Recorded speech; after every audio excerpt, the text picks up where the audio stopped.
べ、焦げた。火が強かった。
ちょっと焦げちゃったけどな。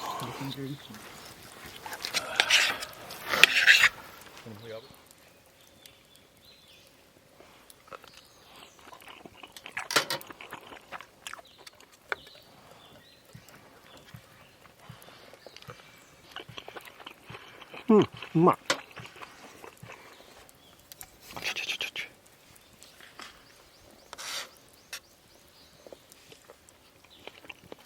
お、いいね。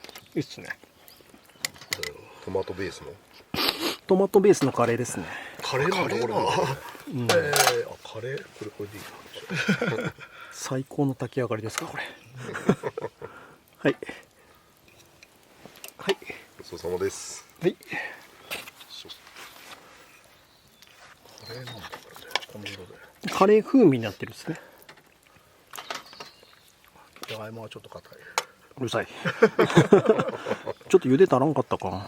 シエラでずっと茹でたってだけど。味はいいな。あだっす。本当焚き火は火力難しいよね。はい。ありがとうございます。ごちそうさまです。うまい。これ何カレー粉入ってんのこれ。カレー粉入ってる。本当。うまいね。ゲミがいいな。やっぱ兄ちゃん全然米とっても全然あれじゃんか。美味しいね。うまい。じゃがいも硬いけど。じゃがいも硬かったらもうちょっと小さくすればよかったな。いやでも難しいよ。いやこんなもんでしょ。いたもんだな。